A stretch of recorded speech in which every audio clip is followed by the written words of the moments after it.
lo que haremos el día de hoy es continuar con la última parte de las irregularidades, ¿no? La irregularidad en planta. Suelen ser unas más tediosas y la que genera mucha confusión. Nuestra norma, en la tabla número 9, da los parámetros para entender y para poder hallar las irregularidades en planta. Acuérdense muy bien que nosotros hemos trabajado con esta expresión en las clases pasadas, que el factor de R tenía que ser igual a R sub 0 por IA y por IP, donde la dirección del R lo daba justamente el R sub 0. Nosotros hemos evaluado el valor de R sub 0x con estos cálculos que hicimos la clase ya las sesiones pasadas, ¿no? Entonces hemos encontrado que ese vale 6, tanto para x como para y. Tenemos un R sub 0y, un RY, perdón, que depende de un R sub 0y, pero que está multiplicado por los mismos factores de irregularidad tanto en altura como en planta, ya que expliqué de que estos factores de irregularidad no tienen una dirección. En los dos casos nos salía de que era de 6.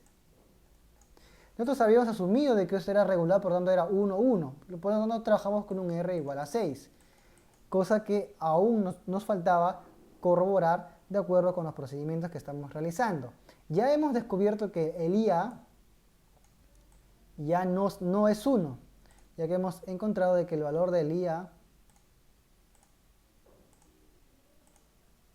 el valor de altura, al evaluar las irregularidades en altura tanto para X como para Y, guiándonos de la tabla número 8, como hemos venido haciendo con la tabla número 8, hemos estado evaluando las irregularidades en altura para ambas direcciones.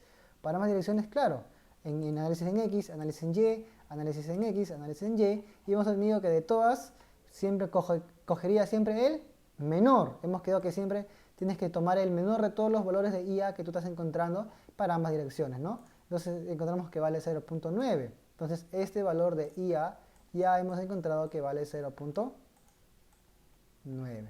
Igual para el otro, ya que este acá no tiene dirección. Ahora el trabajo está en encontrar si es que el IP es 1 o tiene algún tipo de irregularidad. De todas maneras, el R ya ha cambiado. Y si ha cambiado, pues hay que hacer un reanálisis al modelo con el cual nosotros estamos trabajando. ¿Ok? Muy bien, chicos. Entonces, continuemos con las irregularidades estructurales en planta, con la tabla número 9. Dice, irregularidad torsional.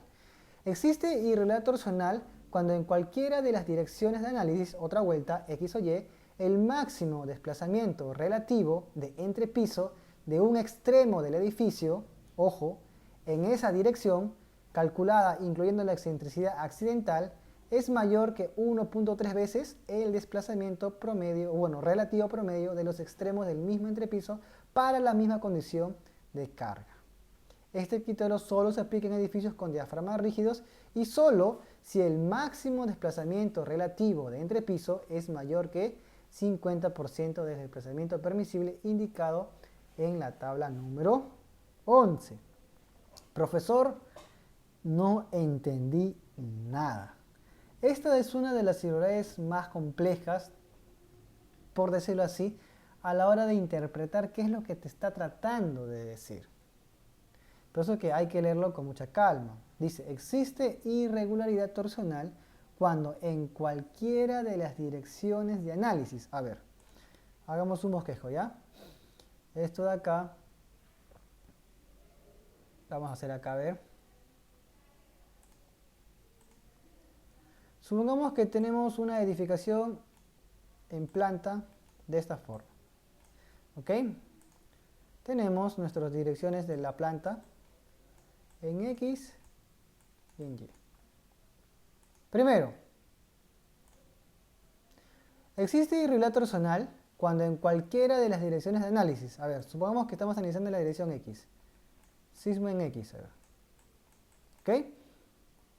Cuando en cualquiera de las direcciones de análisis, el máximo desplazamiento relativo de entrepiso de un extremo Supongamos que esto de acá se ha desplazado de esta manera.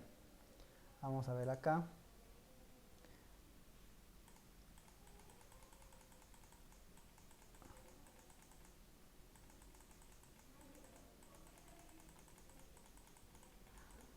Se desplazó de esta manera, ¿ok?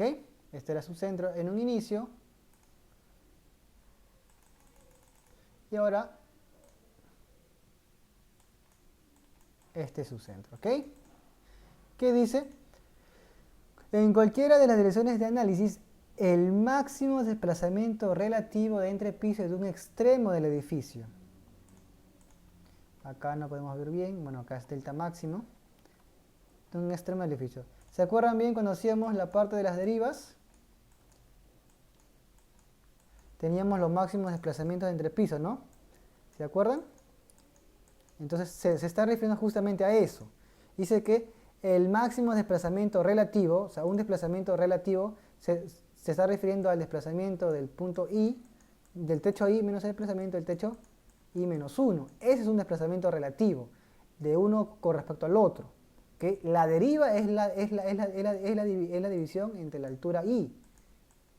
¿Okay? Eso sería deriva. Entonces podemos verlo en términos de desplazamientos relativos o en términos de deriva, ¿no? El desplazamiento relativo de entre pisos de un extremo del edificio, supongamos que sea de este extremo. Acá hay un desplazamiento relativo máximo, porque es el máximo, dice el máximo desplazamiento relativo de entre pisos de un extremo del edificio en esa misma dirección, porque eso puede tener, eso tiene, acuérdate que tiene dos componentes, tiene X y Y. ¿Ok? Entonces yo lo estoy viendo en la dirección del análisis.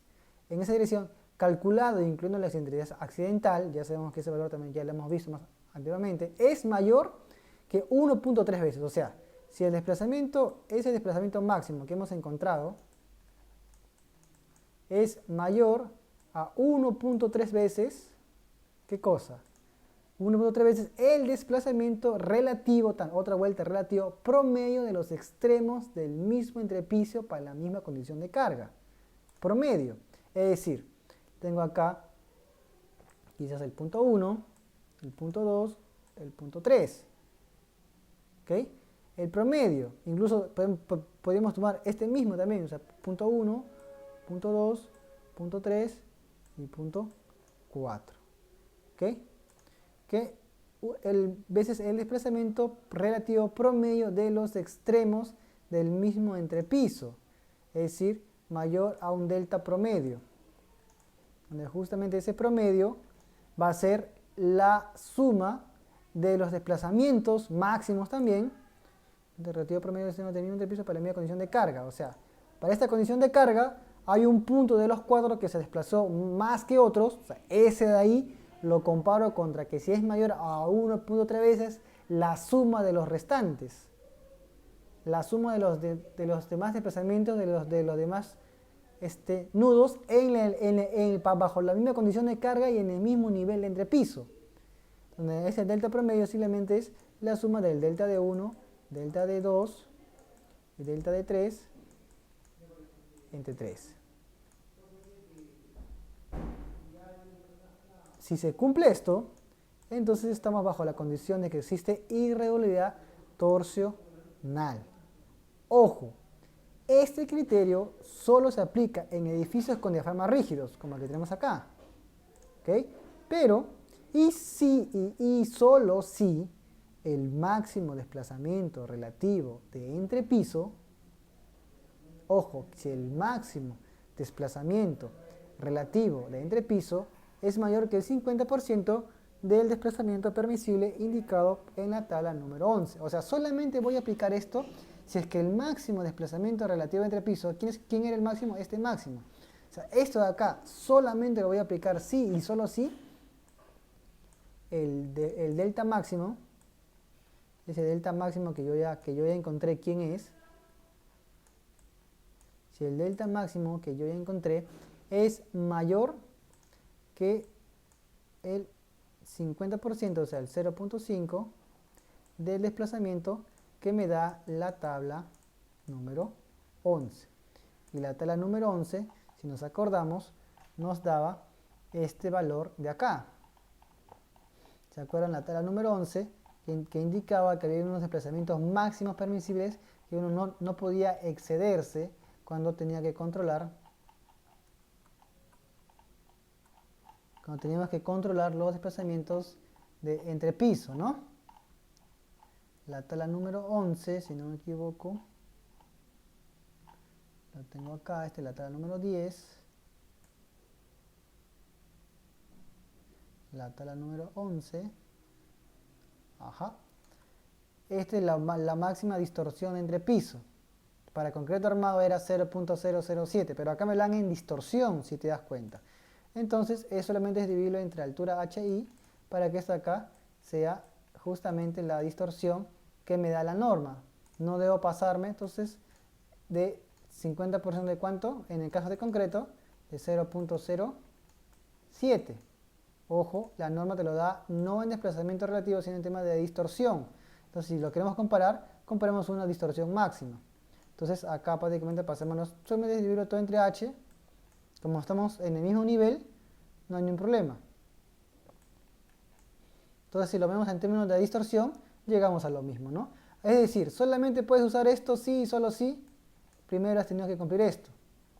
Profe, y si no cumplo eso, si es que la deriva máxima o el desplazamiento relativo máximo que yo he encontrado ya en un nivel de entre piso, que es el máximo de todos, no supera el 50%, la mitad de los desplazamientos dados por los límites de la norma, ¿qué hago?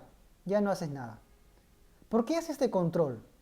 Porque miren, para que ese desplazamiento máximo, si fuera menor al 50% del valor de la norma, indirectamente te está diciendo que esto ya es muy rígido, que no va a haber un desplazamiento excesivo, de tal manera que supere por lo menos el 50% de lo que me da la norma.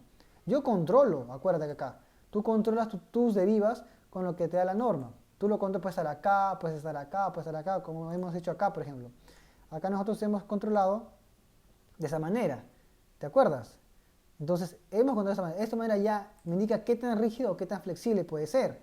Entonces, si tu estructura ya es bien rígida, y estás como por acá, por ejemplo, y entonces ya te indica que es rígida. Y entonces para el colmo tu desplazamiento máximo ni siquiera supera el 50% de lo que te daría la norma. Es decir, por ejemplo, el 50% de 0,7 debe ser como 0,35, o sea, como por acá. Si mis derivas estuvieran por acá, ya no tendría sentido hacer esa evaluación. Hay algunas derivas que están por acá, por ejemplo, la deriva del piso 1 está por acá. Entonces, esa no va a tener que cumplir con esa, pero las demás sí superan.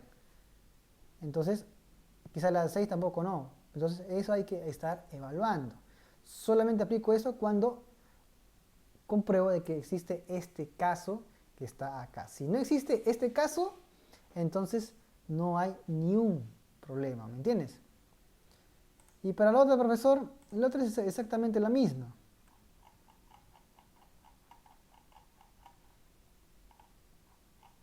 La otra irrealidad, que es la extrema de ese caso,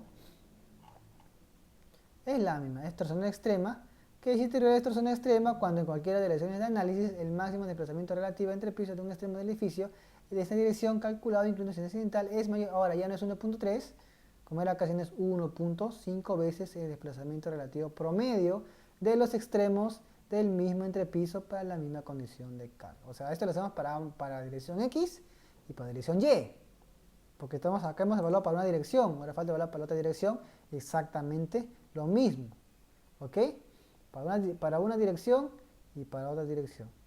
El extremo, en vez de 1.3, 1.5, igual, y te dan el criterio de que debe ser mayor al 50% de los desplazamientos permisibles indicados por la tabla número 11.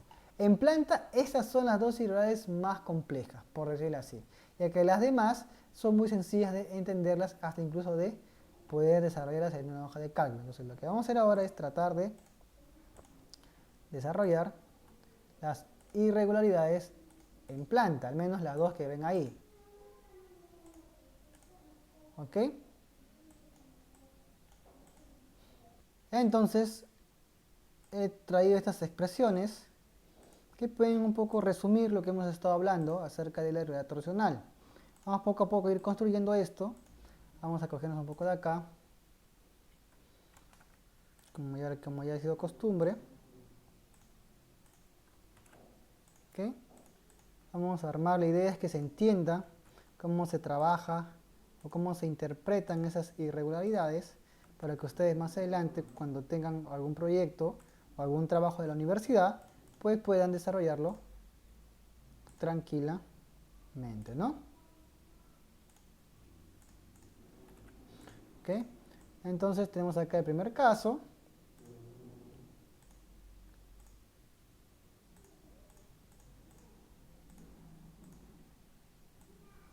Tenemos acá el segundo caso, ¿no? ¿Qué necesito? Por lo menos estos dos cuadros que están acá. Bueno, podemos llevarnos todo lo que está acá, no hay ningún problema. No hace necesario. Voy a tratar de armarlo de una manera muy cómoda.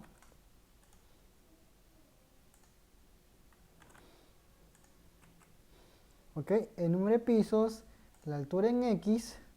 Vamos a evaluar esto. Entonces, como nosotros estamos evaluando un punto de la deriva máxima, requiero el punto de evaluación y aparte otro punto más, o varios puntos, porque tengo que hacer un promedio. ¿Se recuerdan bien? Pero si nosotros vemos en el programa, cuando una estructura es demasiado rígida, como la que tenemos acá, vamos a correr el modelo, porque este mismo se den cuenta, no es necesario evaluarlo en cada punto, porque usted dirá, profesor, pero miren, la planta de mi edificación pues tiene 4, 5, más de 4 esquinas, tengo que evaluarlo en cada esquina, profesor. No necesariamente. Y te voy a mostrar por qué. Esperemos que el modelo corra por un momento. Vamos al piso 7, por ejemplo. Y nos cuenta acá, ¿no? Cuando yo lo miro vamos a ver el caso del sismo dinámico en X, por ejemplo, a ver. Que es el caso en un caso, sismo dinámico en X. Esto se ha desplazado obviamente hacia X. Varios de esos puntos me están indicando un desplazamiento. Pero si yo pico este punto que está acá, tengo en X 1790 contra 139. Y si pico acá, tengo lo mismo. Es decir, toda esta línea que está acá comparte el mismo desplazamiento. Miren acá, esta línea de acá, 1755, 139. Ya es diferente. Pero si paso por esta misma línea, es lo mismo. Es decir, porque al asignar el diafragma rígido, hemos hecho que todo este centro de masa tenga solamente 3 grados de libertad. Uno en X, uno en Y y uno en rotación. Entonces, todos los puntos que están alineados en X, por línea, deberían moverse de la misma magnitud. Es decir, toda esta línea, todo este eje, se mueve exactamente lo mismo. Comprobemos acá. Este eje que está acá, se estará 1755 con 139, miren. Y acá, 1755, 139. O sea, es lo mismo. Lo que sí va a ser diferente es que uno de estas líneas, uno de estos ejes, o uno de estos cuadritos, por decirlo así, va a presentar un desplazamiento mayor con respecto a otro. ¿Ok? Entonces, supongamos que este de acá me alcance el máximo desplazamiento, entonces estos van a ser distintos. Yo podría evaluar esto, que van a ser lo mismo que estarán acá. Porque este que está acá, 1790, es el mismo que está acá.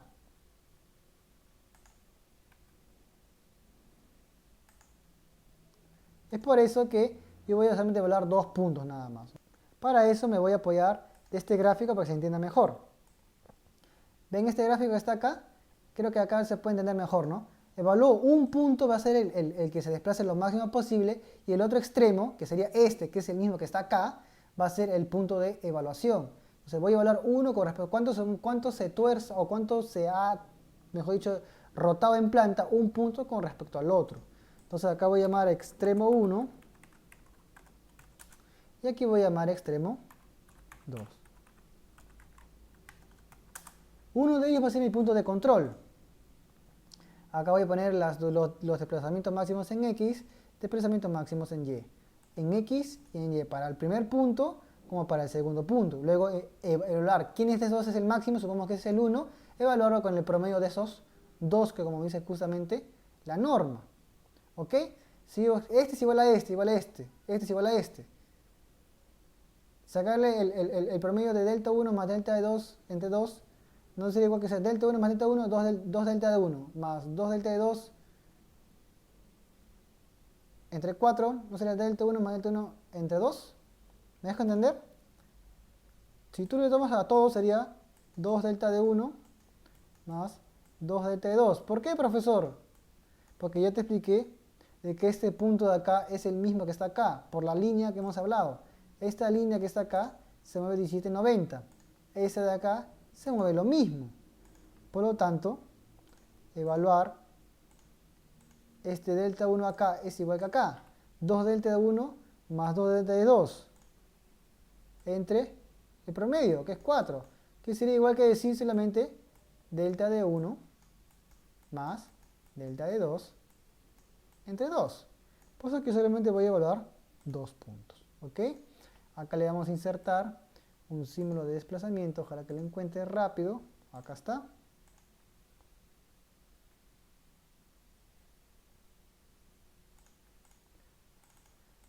Delta max en X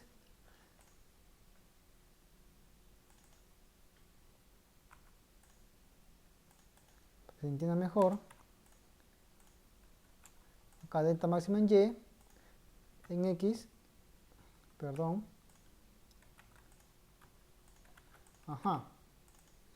Entonces empezamos, ¿no? Creo que mejor así para que se entienda mejor.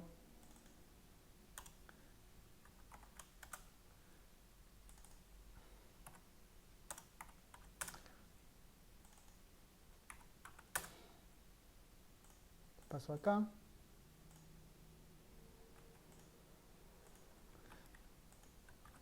Ajá. Muy bien. Entonces aquí yo voy a tener que encontrar esos desplazamientos de esos puntos por cada piso, ¿no? Entonces esos desplazamientos tengo que encontrarlos porque acuérdate que estamos evaluando personal que en cualquier análisis es más relativo de entrepiso, o sea, no solamente evaluamos el último nivel, evaluamos el máximo desplazamiento de entrepiso, o sea, por piso. Por piso hay un máximo desplazamiento comparado con otro punto. En el siguiente piso hay otro máximo desplazamiento comparado con ese mismo punto de ese entrepiso. Por lo tanto, yo estoy evaluando cada piso que está acá. A ver, voy a suponer que ¿quién es el extremo 1? A ver. Supongamos que sea ese extremo, a ver. Pero profesor, ¿lo voy a ir haciendo piso por piso? No. Que vamos a evaluar al máximo. Hay un vamos a descubrir quién es el máximo. Si yo miro en tablas, el máximo desplazamiento, vamos a ver, en tablas, display, el máximo quiero los desplazamientos. Por el caso de sismo dinámico en X,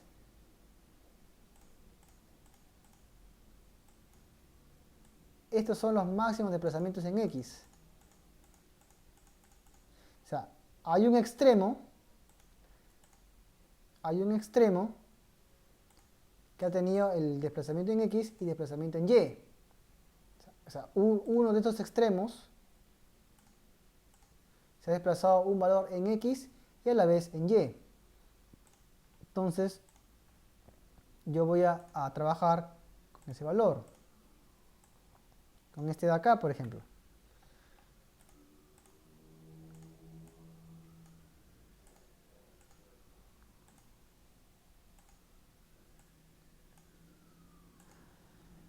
Ok, con ese valor que está acá. Entonces, a este de acá ha sido 1790. Hay que encontrar ese punto. Sí, es fácil, sí, es sencillo de encontrarlo, miren. Estamos en el último piso. Vamos a mirarnos por eje. A ver, el eje 8. El eje elevación 1, por ejemplo. ¿Será 1? 1790. 1790, 733. Ajá. Parece que es ese. El techo, el que le sigue, 16, 1611. Entonces ya hemos encontrado ¿qué eje era? El eje 1. O sea, el eje 1, que es este de acá, todo este eje de acá se está desplazando mayor a los demás ejes. 1790, en el piso 6, 16, 11, hasta acá. ¿Ok? Entonces ese va a ser el punto de máximo valor. Entonces, a este lo voy a comparar con su extremo, con el promedio, como es acá la norma, presión relativa entre pisos el máximo de la presión relativa entre pisos en un extremo del edificio, en esa dirección calculada incremento es mayor que 1 o 3 veces el desplazamiento relativo promedio de los extremos. Este va a ser igual a este. Y este extremo igual a este extremo. Ya lo demostré. Entonces voy a evaluar solamente a este con este que está acá. Profe, ¿cómo saco los desplazamientos de este extremo? Tenemos acá que es el label 21. 21 y 179. Hay una forma de cómo sacarlo. Puede ser manual, como te digo. Este de acá es lo mismo que este de acá. Nos vamos al eje 8 nada más. A la elevación 8. Calculamos, ¿no? Ya por número.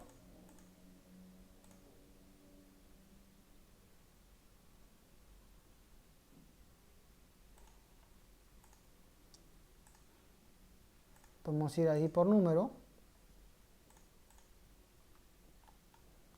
Este de acá.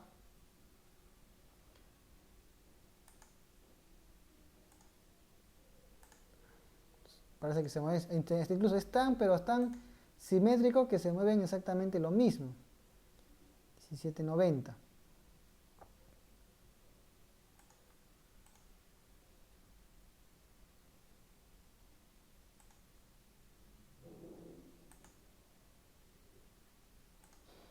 Estos sí son diferentes, si te das cuenta. 55, 17, 18, 14.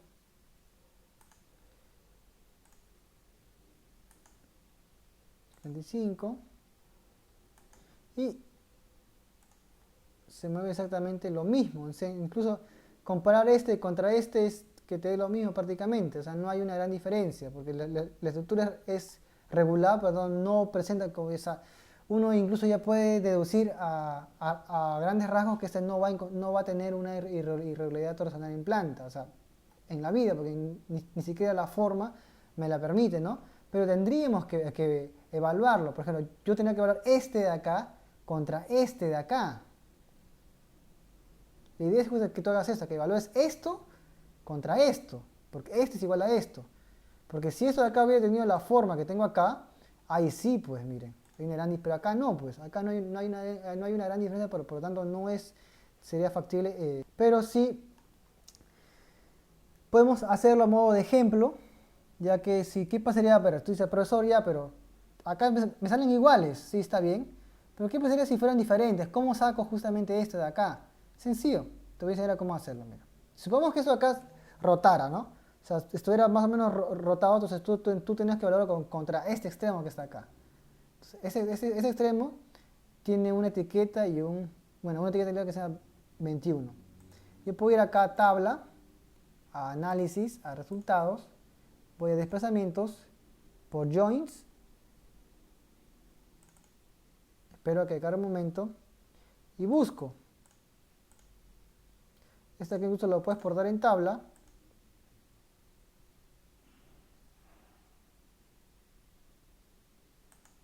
El level 21. Lo exporté. Ahora sí creo. Y miren, harías esto. Generas un filtro. Label, ¿te acuerdas qué label era? 21. En el caso de carga, sismo dinámico en X.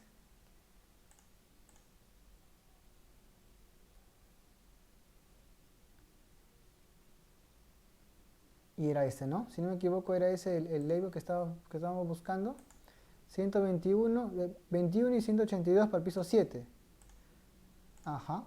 Entonces simplemente escoges el X y el Y que deseas para ese punto que te vas a encontrar, que en este caso nuevamente, como te digo, coincide con ese extremo porque la estructura es prácticamente regular. Entonces, lo que tú harías es copiar simplemente acá.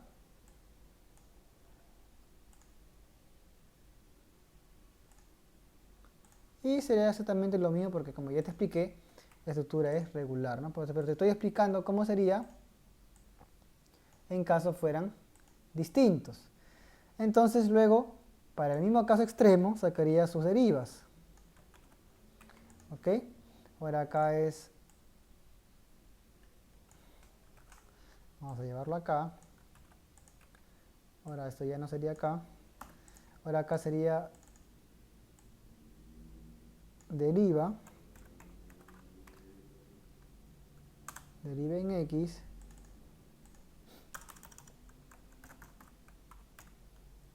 Deriva en Y.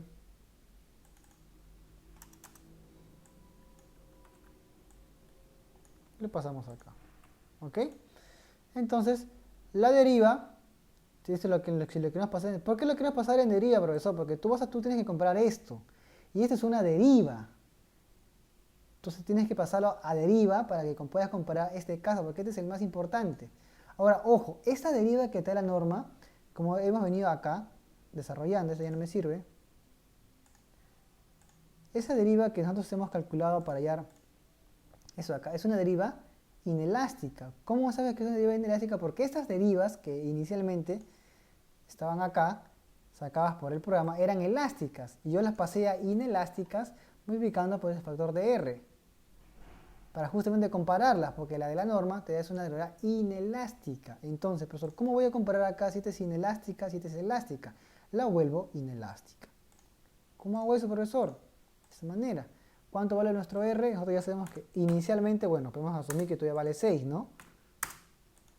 Entonces, simplemente la deriva, para que sea inelástica, primero hay que pasarla a términos de deriva. ¿Cómo la pasamos? Primero convertimos a deriva. Ya sabemos que para convertir a deriva, tenemos que ir el desplazamiento del piso superior menos el desplazamiento del piso inferior. Esto entre la altura del piso, porque como está en metros, multiplicada por 1000. Y a esa deriva, a toda esa deriva, que ya me salió una deriva elástica, la multiplico por el factor de R. Como es regular, 0.85 ¿de quién? De R, ¿no? Y ya pasó a términos de deriva. Y se tiene que parecer esta de que está acá, si no me equivoco. Deriva inelástica.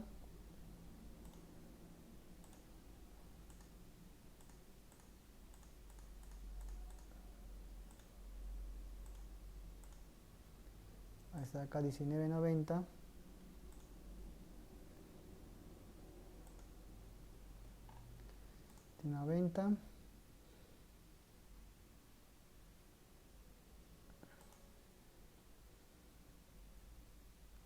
Entre por 1000.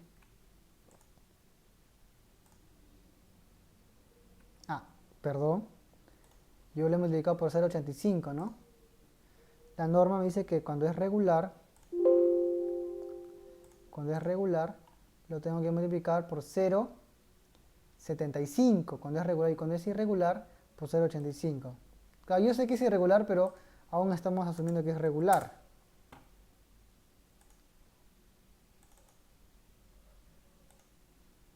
¿Ok?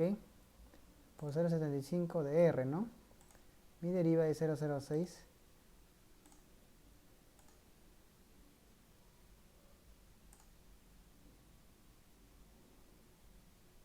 Ajá. Acá, para que me salga derivas, son las alturas acumuladas. No las alturas de entrepiso, ¿ok? Ahora sí, ¿no? 0.268. Estas son las derivas que yo quiero encontrar. Porque son las alturas, para sacar las derivas requiero las alturas de entrepiso, no las acumuladas. Muy bien, exactamente lo mismo para el siguiente caso del extremo 1.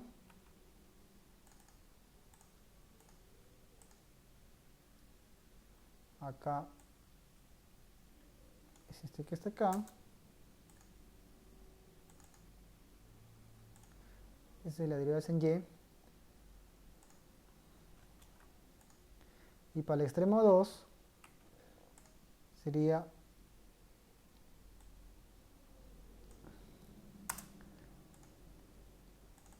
como si te des cuenta exactamente lo mismo. Como ya te mencioné, es una estructura regular, ¿no? Entonces, eso lo hago con el fin de que tú entiendas cuál es el procedimiento para poder desarrollar el cálculo de esta irregularidad que no se llama de piso blando, sino se llama de torsional, ¿no? Irregularidad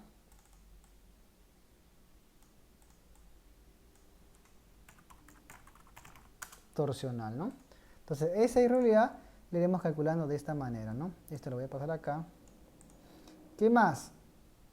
Extremo 1, extremo 2. A ver, hay que pintarlo acá. Extremo 2.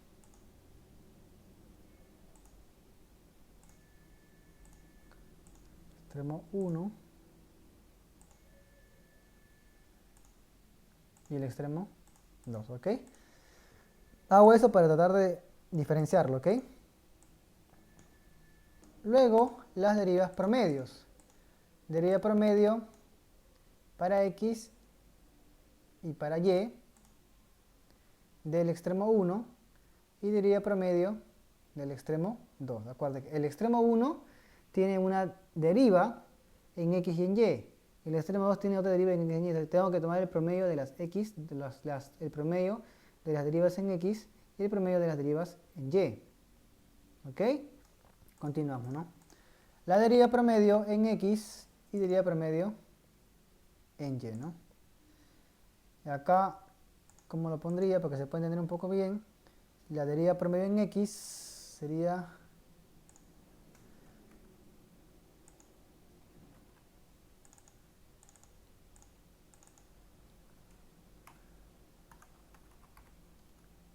deriva promedio en x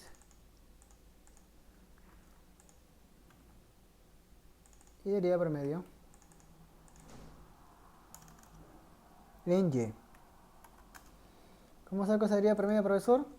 En x solamente me fijo el extremo 1 de x, perdón. Pongo acá el promedio, ¿okay?, de x con la de extremo 2, ¿no? Esa es la deriva promedio, que ya saben lo mismo. Ya expliqué por qué. Igual acá, promedio, la de y. Si fueran diferentes, obviamente es de esperar que tengamos algo distinto. Ya tienes las derivas promedios. ¿Por qué quiero las promedios, profesor? No entiendo. Porque tú vas a comparar acá. Tú vas a comparar la deriva máxima contra un 1.3 de la deriva promedio. O sea, la promedio en cada dirección. En dirección x, cuando el signo viene en x, genera movimiento tanto en x como en y. Porque este es el análisis en la dirección x, por si acaso. Este es un análisis en dirección x.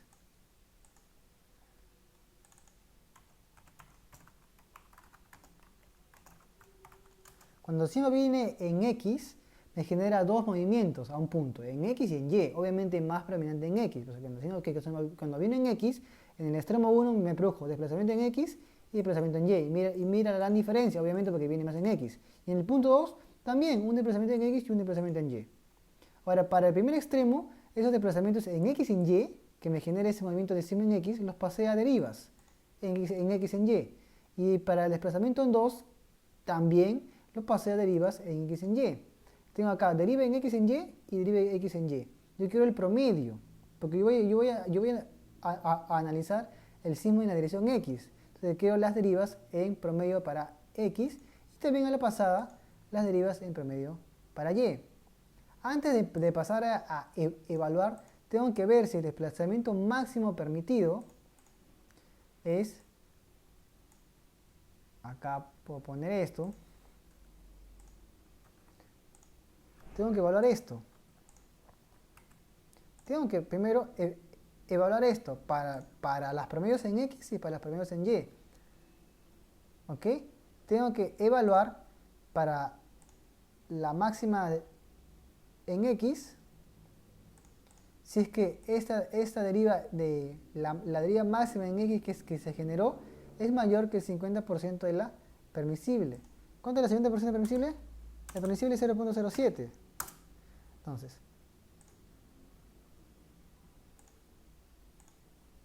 0.007.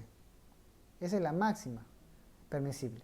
Entonces, podré hacer eso de acá, siempre y cuando la deriva máxima, vamos a ver en x, para el extremo 1 es la máxima. ¿Quién es la máxima? Extremo 1 extremo 2. En este caso, extremo 1. Entonces, tengo que ver que la deriva máxima, que esto entre esto, sea mayor a 0.5, a 50%. Vamos a ver que esto entre la permisible, que sea esto, sea mayor al 50%.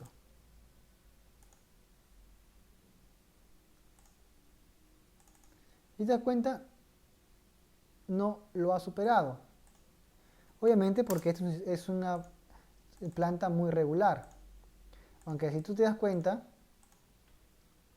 hay algunos que sí lo están superando el 50%. Y eso lo tenemos claro porque si nosotros miramos nuestra gráfica de derivas, algunas ya hay algunas derivas que sí superan el 50%. Entonces ahí hay que evaluar. Acá no, por lo menos en estas 3, 4 por lo menos, piso 2, 3, 4 y 5, piso 1, 2, 3, 4 y 5, superan el 50%, que sería el 0.35, ¿no? Entonces ahí sí hay que ver si es que se está ocurriendo este tipo de irregularidad, ¿ok? Entonces, para darnos orden, hay que poner acá en x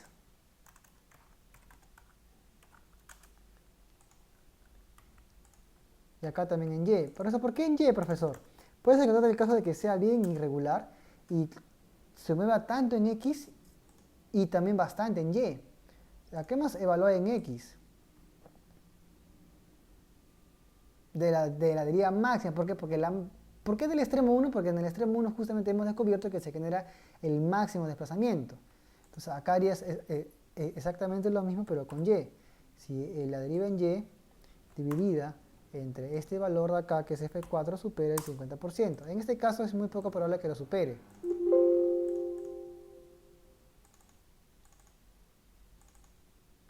Te das cuenta que es muy poco probable que lo supere, ¿no? Pero puede haber algunos casos donde la planta sí sea muy irregular y sí, se logre superar una gran, esté muy torcida, por decirlo así, y tanto en X como en Y hagan que te supere el 50%. Este es en X y este es en Y.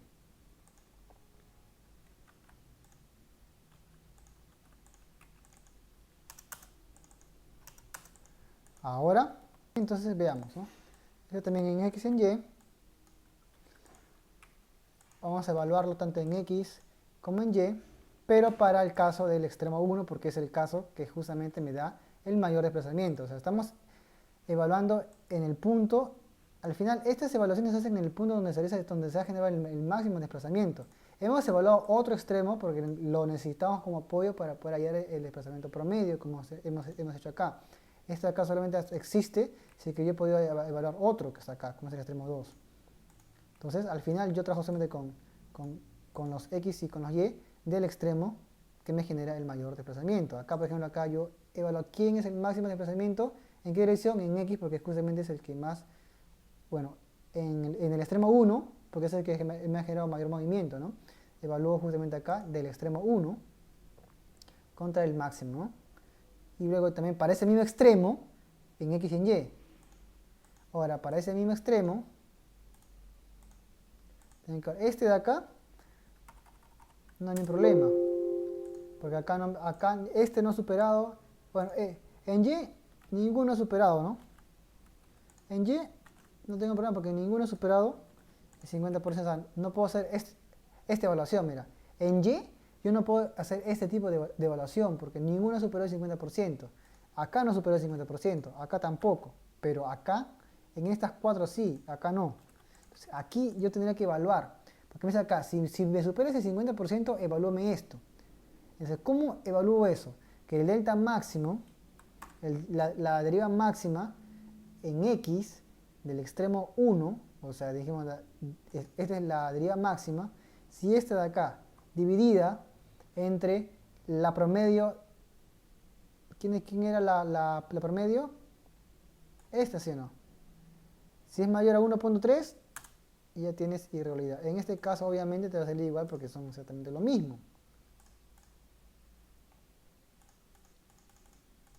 ¿Ok? Entonces no va a haber irregularidad en ninguna de esas tres. Porque son lo mismo, ¿me entiendes? Pero si tuvieras tenido desplazamientos distintos, es fácil que encontrarás valores acá diferentes. Entonces, de esa manera tú puedes saber si es que tienes irregularidad torsional en planta o no. Y acá simplemente ya tú puedes completarlo colocando las irregularidades. Entonces acá tú puedes completar ya las saber si es que, ¿verdad? Bueno, acá no tiene, entonces acá sería pues que no es, como vimos acá lo vimos creo, no tiene, ¿no? Vamos a que poner esto acá.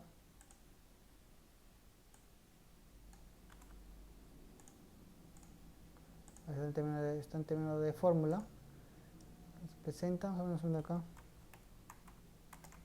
Ya todo es obvio que tú estas hojas de cálculo tú las puedes automatizar, mejorar de acuerdo a tu conveniencia. Pero yo acabo de indicar que esto no tiene el IP, sería 1.0 porque no tiene irregularidad en planta, ¿no? Y eso lo acabo de hacer para X. Entonces esto mismo tú lo harías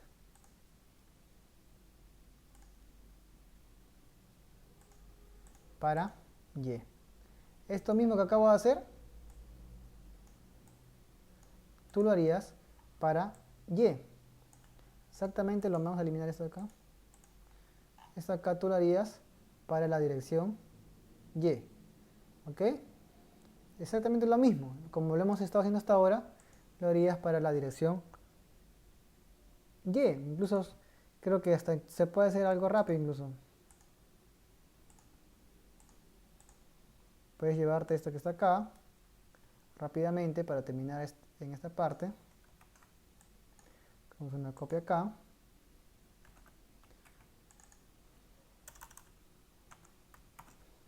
Dirección en Y. Y acá simplemente vamos a copiar las derivas en Y. Las derivas en Y, ahora son acá. Bueno, los desplazamientos en Y. Esta es la de Y. Bueno, acá cambiaría el orden, ¿no? Ahora acá le llamamos YY.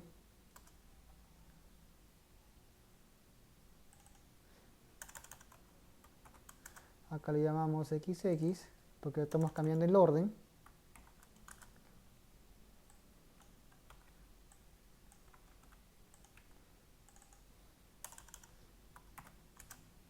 Es importante tratar de que tengas un orden al momento que hagas esto, porque te puedes...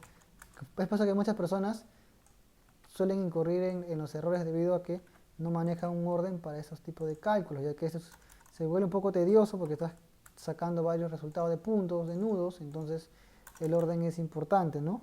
Si puedes graficar con colores, sería excelente incluso, ¿no?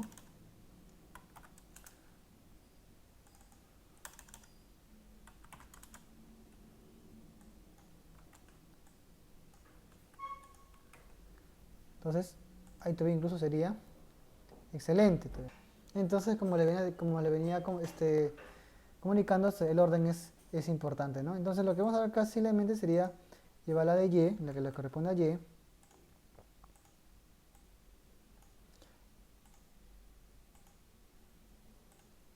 Como lo estás viendo acá, pues el saber usar las tablas de LTABS es una forma muy agradable ya que te ayuda bastante en este tipo de cálculos. Entonces esto ya sabemos que es lo mismo, ya no vamos a discutir por qué, ya les expliqué el por qué. Me calcula las derivas automáticas.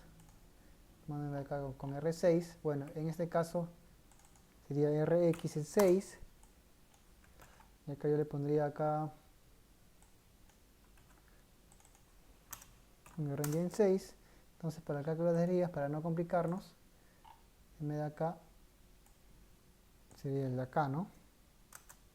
Este sería rápido, ¿no? Por acá. Ya lo voy dejando más o menos listo para que tú le des una forma más adecuada a tus trabajos cuando quieras hacer algo ya un poco más avanzado, ¿no? La idea es que tú puedas tener estas hojas de cálculo, las puedas estudiar y las puedas mejorar.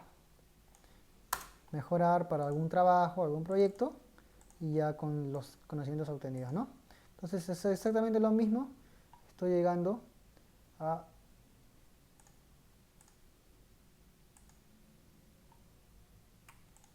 prácticamente los mismos valores, ¿no? Cambian acá.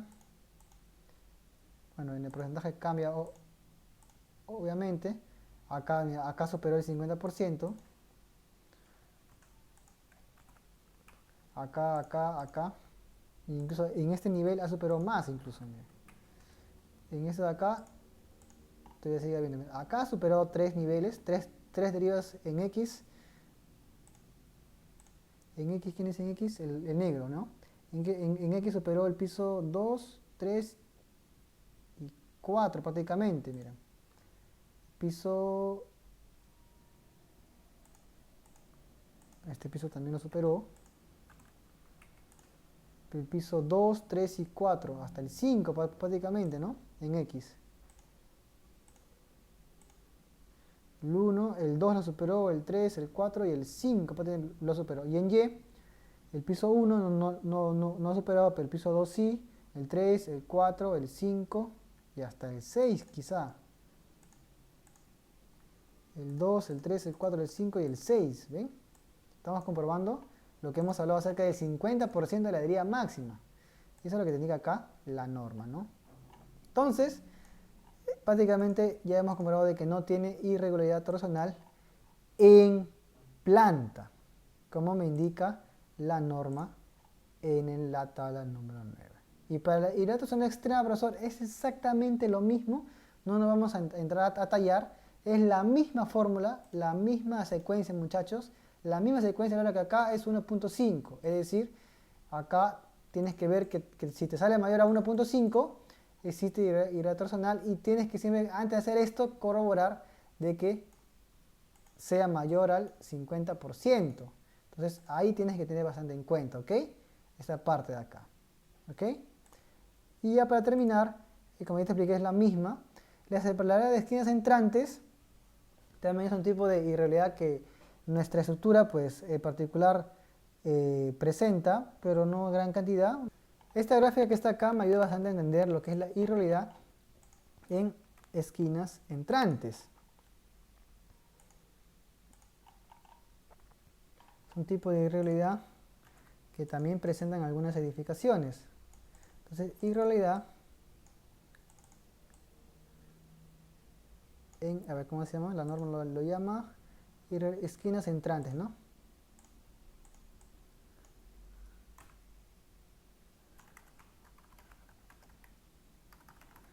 Esquinas entrantes. La norma menciona lo siguiente: la estructura se califica como irregular cuando tiene esquinas entrantes cuyas dimensiones en ambas direcciones, o sea, en una y en dos, son mayores que el 20% de la correspondiente dimensión total en planta. Ok, ¿cómo lo vuelvo a interpretar? Ven acá, este gráfico que está acá me ayuda bastante para poder interpretar. Dice,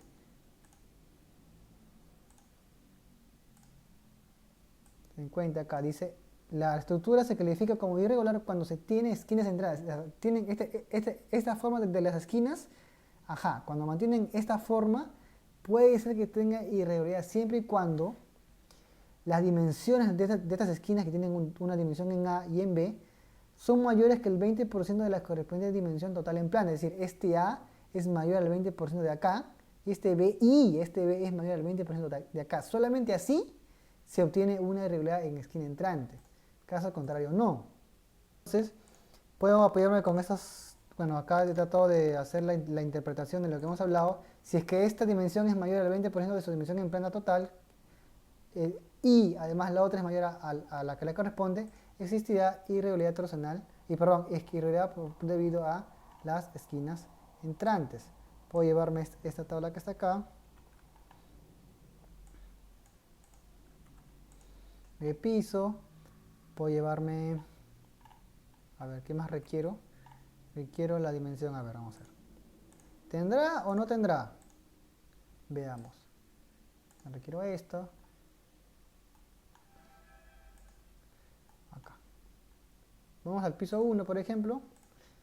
Y tengo, mire, tengo 4 esquinas entrantes. ¿Cuál evalúo primero, profesor? Vamos a evaluar como acá está el gráfico. De esta manera. Vamos a evaluar esta que está acá, a ver. Este sería evaluado para el piso 1, 2, 3, 4. O sea, solamente para el piso 3. Es que el problema es que esto de acá, para que sea catalogado como esquina entrante, debe ser una estructura continua. Entonces, solamente podremos evaluar las que están acá. Entonces, acá. A ver. Para la dirección X, esta sería su dimensión, es como si fuese la, y todo eso sería como si fuese la dimensión total. Es esto, ¿no?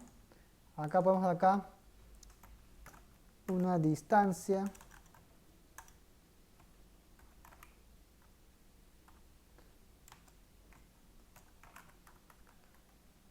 entrante en X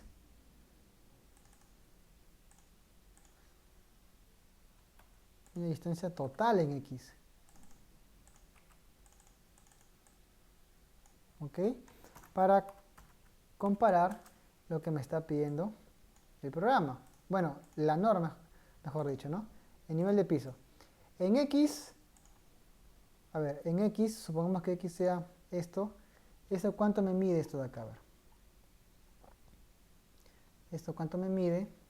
¿Hay una forma de cómo hacerlo? Sí, pero el programa debería con esta función, pero siempre y cuando no esté corrido. Pero creo que lo podemos desbloquear por un momento. Y con esta función draw, en dimensión líneas, simplemente picamos de acá 5.5. 5.5 es la esquina entrante en A. Este es continuo a todos los niveles. Y la total, si vemos aquí abajo, es 31.5. ¿No? ¿Ven acá? 31.5, ¿no? Entonces acá sería 31.5. Vamos a comprar esa. Acá, ¿no? Entonces acá voy a llamarle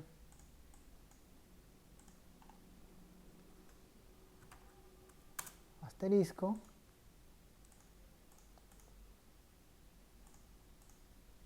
¿Ok? Acá le voy a llamar de vuelta asterisco para que se entienda de dónde proviene, ¿no?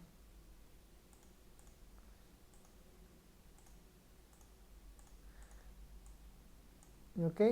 Y empiezo a comparar, ¿no? O sea, mejor dicho, si este valor de acá entre este que es mayor a 0.20, se acabó. Se da cuenta, ninguno no ha superado ese valor. Lo con 3 decimales. No, entonces no ha superado ese valor. Esto mismo lo haría para Y.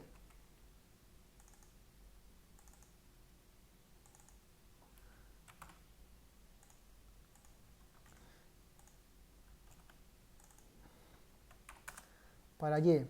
En Y, ¿cuánto es la esquina entrante en Y? Este fue en X, este fue en Y. Es de 4 metros.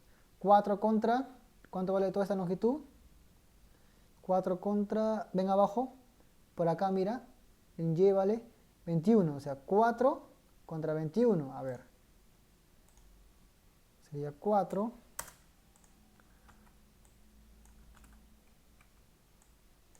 Ok. Uy, mucho. 4 contra 21. Uf.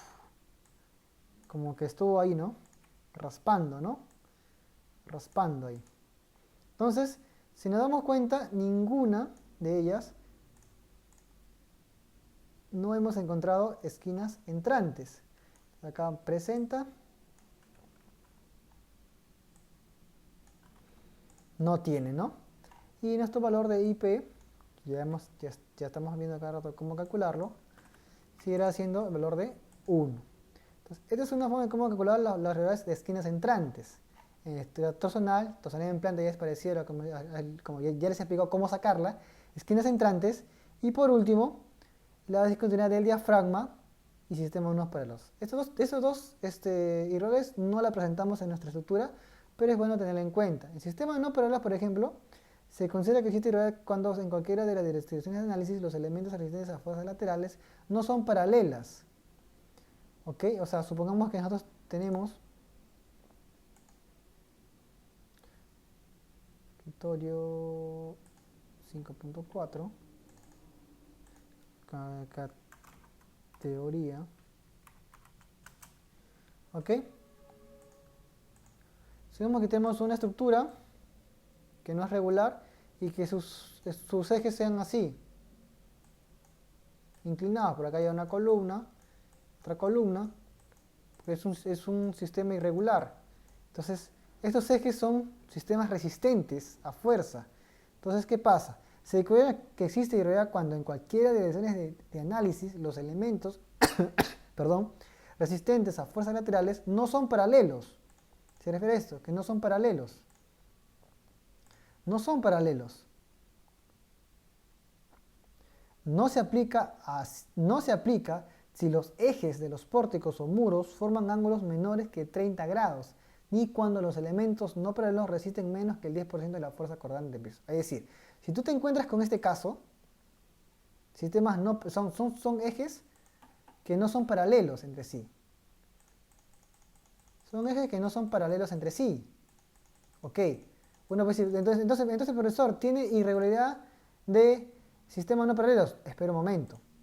Está bien que existan direcciones de análisis de los elementos que resisten a fuerzas laterales que no sean paralelos. O sea, se considera que existe irregularidad cuando en cualquiera de las direcciones de análisis los elementos resistentes a fuerzas laterales no son paralelos. Supongamos que estos sean elementos que resistan fuerzas laterales. Acá columna, columna, columna, columna, columna, columna. Son sistemas resistentes a fuerzas laterales y no son paralelos. Está bien. Pero eso no te indica. Si es que esos sistemas que no son paralelos forman ángulos mayores a 30 grados y la fuerza que resiste esos ejes pero sean mayores al 10%, entonces sí tiene sistemas no paralelos. Lo he leído al revés, porque dice acá, no se aplica esto si los ejes de los pórticos o muros forman ángulos menores a 30, es decir, si este ángulo que está acá, si acá tienes el ángulo θ, o sea, si θ es menor a 30 grados y si θ es menor a 30 grados, no se aplica si los ejes de los pórticos o muros forman ángulos menores que 30 grados, ni cuando los elementos no paralelos resisten menos que el 10% de la fuerza acordante de piso. Es decir, que la fuerza que resiste este B1 y la fuerza que resiste todo este eje, este B2, o sea, B1, es menor que la cortante basal, es menor que la cortante basal, y B2 es menor que, es menor que el 10%, dice, o sea, es menor acá que el 10%. B2 es menor que el 10% de la cortante basal. Es decir, si tú tienes sistemas no paralelos, ya, puede ser que tengas irregularidad de sistemas no paralelos, pero si el ángulo que forman entre esos sistemas no paralelos es menor que 30 grados, no tienes irregularidad de ejes no paralelos. Ni tampoco cuando las cortantes que absorben cada uno de esos ejes, acá las cortantes, cuando los elementos no paralelos resisten menos que la fuerza cortante, o sea, cuando esos ejes resisten, si esos ejes su fuerza cortante resisten menos que el 10% de la fuerza cortante en la base, entonces no tienes sistemas, no no presentas irregularidad de sistemas no paralelos. ¿Ok? Nuestro modelo no lo tiene, pues no lo vamos a aplicar. Y por último, la discontinuidad del diafragma, ¿no? Acá, bueno, algo rápido. Si la estructura se clasifica como irregular cuando los diafragmas tienen discontinuidades abruptas o variaciones importantes en rigidez, incluyendo aberturas mayores a 50% del área bruta del diafragma. Algo así como esto, ¿no? Como tienes acá sistemas que tienen aberturas y esas aberturas superan más del 50%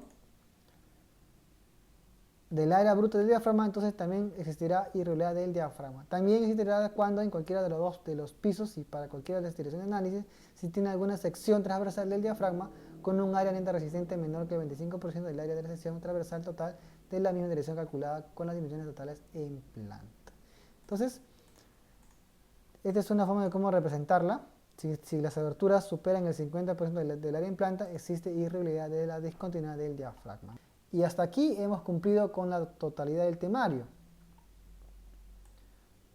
Va a haber una sexta clase donde voy a hacer el reanálisis porque hemos descubierto que el modelo ya no es regular. Entonces, ¿qué sucede cuando no es regular? Vamos a hacer un reanálisis y podemos hacer un pequeño diseño automatizado con el programa para que puedan ver cómo se realiza el diseño de las fosas de las vigas, columnas y muros para las cuales hemos... En teoría, el curso culmina aquí, abarcando la totalidad del capítulo 5. Si tú te das cuenta, hemos abarcado la totalidad de este taller, capítulo 1, capítulo 2, capítulo 3, capítulo 4, capítulo 5, en su máxima expresión. Así que ahora lo que continúa es un plus, donde haremos un reanálisis ajustando el factor de R que hemos encontrado que ya no es regular o es irregular, y por qué no hacer un pequeño análisis, un diseño, mejor dicho, automatizado con lo que me da el programa para poder encontrar unas posibles respuestas para un posible diseño más adelante, ¿no? Entonces, conmigo será hasta acá. Muchas gracias por toda su atención y nos vemos en el último curso, bueno, en el último tema o capítulo que no incluye este temario, pero es como un plus para que ustedes puedan salir completos. Muchas gracias por su atención. Muy buenas noches.